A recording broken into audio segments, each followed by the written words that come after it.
Selamat pagi bosku. Jumpa kembali bersama saya Cecilia dari Pilar Mas Investindo Sekuritas.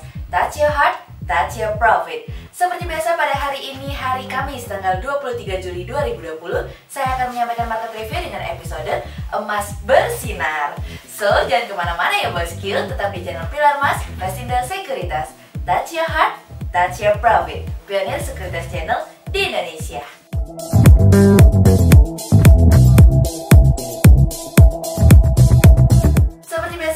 Mulai dari Global Economics Calendar, ada berita dari US MBA Mortgage Application yang turun dari sebelumnya 5,1% menjadi 4,1%. Kemudian ada dari US FHFA House Price Index month on month yang turun dari sebelumnya 0,1% menjadi minus 0,3%. Kemudian ada dari US Existing Home Sales yang naik dari sebelumnya 3,91 miliar menjadi 4,72 miliar. Sementara month on month naik dari sebelumnya minus 9,7% menjadi 20,7%. Kemudian kita akan beralih ke corporate news. Ada berita dari PT Suparma Tbk atau SPMA yang mencatat penjualan bersih 990,99 miliar rupiah hingga periode 30 Juni 2020 turun dibandingkan penjualan bersih 1,24 triliun rupiah di periode yang sama di tahun sebelumnya dari iqplus.info.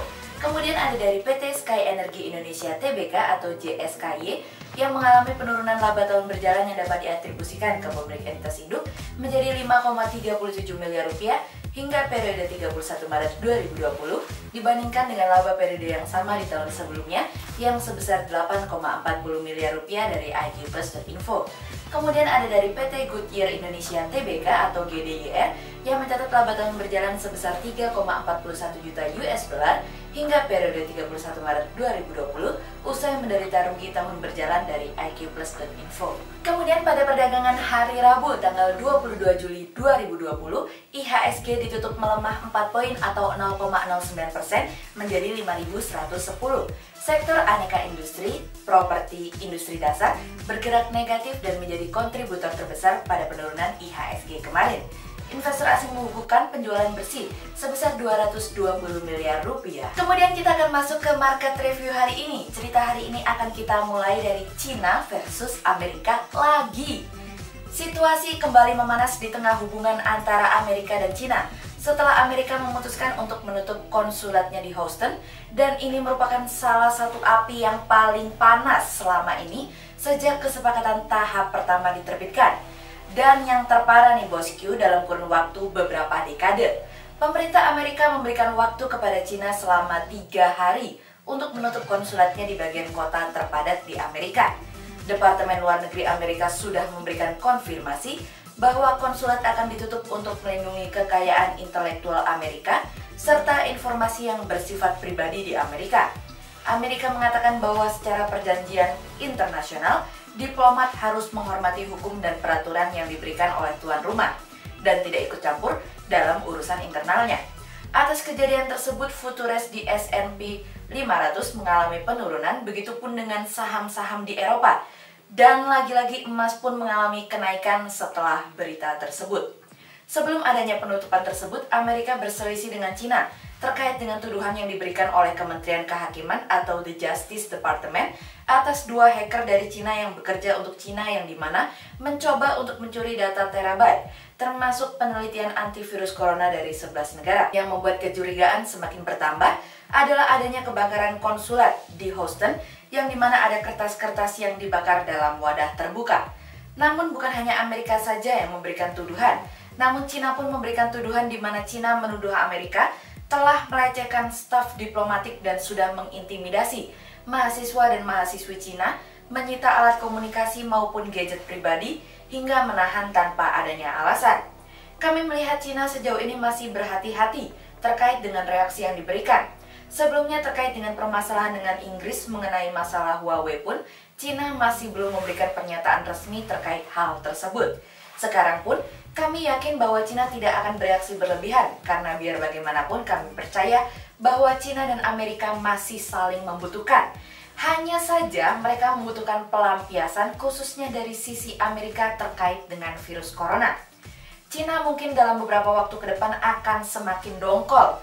Bagaimana tidak, Amerika dan Inggris pun ternyata sedang mengadakan diskusi mengenai pembahasan bagaimana mereka bisa berkoalisi untuk menolak kehadiran Cina. Michael Pompeo sebelumnya telah memuji sikap Inggris yang dimana telah memperlakukan Cina dengan lebih keras dan tegas. Pompeo mengatakan bahwa dirinya ingin membangun koalisi yang dapat memahami seluruh ancaman yang ditimbulkan oleh Cina. Dan ternyata Dominic Raab mengatakan bahwa mereka akan menyarankan G7 juga melakukan hal yang sama. Pompeo mengatakan kepada anggota parlemen Inggris bahwa dunia perlu mengubah pandangan dan sikapnya terhadap Cina. Pompeo mengatakan bahwa dirinya ingin semua negara dapat memahami arti sebuah kebebasan dan demokrasi, dan juga mengakui ada potensi ancaman yang dapat diberikan oleh Partai Komunis Cina. Sejauh ini masih belum ada pernyataan yang lebih jelas koalisi dalam bentuk dan tujuan apa yang dimaksud karena belum diberikan secara mendetail. Namun kami memiliki kekhawatiran apabila Amerika dan Cina sungguh-sungguh membuat koalisi, maka yang akan terjadi adalah adanya potensi untuk perlakuan yang sama oleh negara-negara G7 terhadap Cina ke depannya. Kemudian cerita selanjutnya datang dari wow, emas semakin berkilau. Penguatan dari harga emas dalam beberapa hari terakhir menandakan sebuah kekhawatiran pada pelaku pasar, di mana saat ini pelaku pasar lebih memilih emas sebagai safe haven. Tidak hanya itu saja, memanasnya hubungan antara Amerika dan Cina mungkin akan kembali membuat kilaunya semakin bertambah karena adanya ketidakpastian di sana yang meningkat terlalu cepat. Tentu kami segera melirik saham-saham yang memiliki basis bisnisnya emas karena ada peluang mengalami kenaikan secara harga. Kami memproyeksikan harga emas masih dapat menguat dalam beberapa pekan ke depan. Kebijakan moneter yang lebih longgar pada semester 2 ini dinilai dapat meningkatkan harga emas ke level tertingginya. Di lain sisi, meningkatnya permintaan safe haven juga akan terus mengangkat harga emas. Hal ini seiringan dengan konsensus analis yang memproyeksikan emas naik menjadi 25 dolar dalam 6 hingga 12 bulan ke depan dan bahkan mungkin mencapai 30 dolar dalam skenario bullish. Sehingga berdasarkan technical analisa, kami melihat saat ini IHSG memiliki peluang bergerak melemah dan ditradingkan pada level 5010 hingga 5144. Saat ini antara tensi geopolitik yang meningkat dengan sentimen positif, kehadiran vaksin yang konon sebentar lagi akan tiba, akan menjadi dua faktor yang akan mewarnai pasar. Cermati setiap sentimen yang ada karena akan memberikan arah kepada pasar. Berikut kami akan menyampaikan stock watch pilar emas hari ini. Yang pertama ada dari BDMN, kemudian yang kedua ada dari TLKM, dan yang ketiga ada dari UNTR. Berikut kami akan menyampaikan dua saham pilihan pilar emas hari ini ya bosku. Yang pertama ada dari SIDO yang secara teknikal analisa dalam tren pada jangka waktu short term berpotensi untuk bullish dengan target 1550 dan tingkat probabilitas sebesar 53%. Sementara dalam jangka waktu long term berpotensi untuk bullish dengan target 1800 dan tingkat probabilitas sebesar 48%. Kemudian yang kedua ada dari Wika yang secara teknikal analisa dalam tren pada jangka waktu short term berpotensi untuk bearish dengan target 1100 dan tingkat probabilitas sebesar 56%. Sementara dalam jangka waktu long term berpotensi untuk bullish dengan target 1950 dan tingkat probabilitas sebesar 59%. Berikut kami akan menyampaikan 40 saham pilihan dari pilar emas.